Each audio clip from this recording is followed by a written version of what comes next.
Hello. Thank you for tuning in to today's devotion. Our gospel reading for this Sunday is Matthew's account of Jesus walking on water. It is one of my favorite stories of Jesus' power and his interaction with the disciples. So Jesus just miraculously took 5 loaves of bread and 2 fish and fed thousands of people with it. Amazing. The disciples were probably excited and perplexed by the miracle and exhausted all at the same time. Then Jesus makes his disciples get in a boat and sends them back across the Sea of Galilee. This means that Jesus was responsible for what would be a long, arduous night getting hammered by the wind and the waves. And the second time Jesus would tell the disciples to do something that was really hard or even impossible. After Jesus sent the disciples off, he dismissed the crowds and spent some time alone with the Father in prayer. Jesus then goes for a stroll on the lake, because he's God and he can do stuff like that. And he heads for where the disciples are having a heck of a time rowing. The disciples see him and are terrified and they shriek, "Ah, it's a ghost!" Jesus replies, "Take heart. It's me, Jesus, the Lord of creation. The man who just miraculously fed thousands of people with what amounted to a snack. You seem shocked to see me. Come on.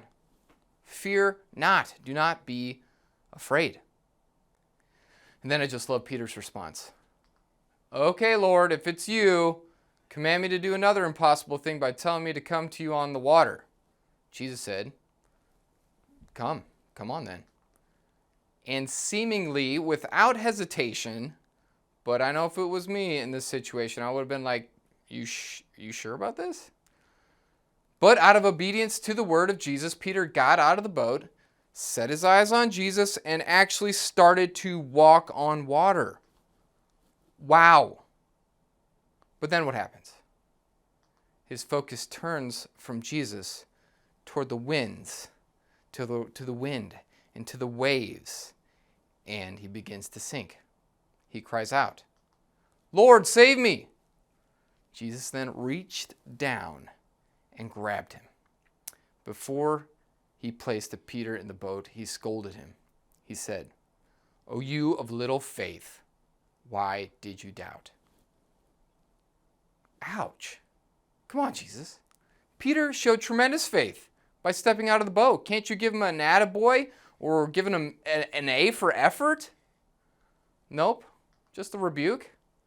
Well, they then entered the boat and the wind ceased and the disciples were astonished. They worshiped Jesus and said, "Truly you are the Son of God." Well, what are the big takeaways here? I think I got 4. So 4 takeaways. 1, Jesus may put you in impossible situations. Jesus' commands may seem impossible to obey, but he does this to strip us of self-reliance so that we depend on him. Number 2, Peter showed tremendous faith. And you and I, we may show tremendous faith from time to time. But what was Peter's failure? Well, when he took his eyes off of Jesus, he began to sink. When he let his fear of the wind and the waves grab his attention, he faltered. Fear results when you take your eyes off the object of your faith. Number 3, what did Peter get to experience that the other disciples didn't? The awesome, personal, salvific work of Christ. When Peter stepped out in faith, he got to experience Jesus unlike the other disciples. If you don't get out of the boat in faith, you won't really experience Jesus. 4, finally, Jesus is Lord.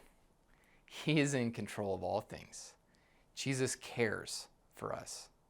Jesus doesn't abandon those who love him.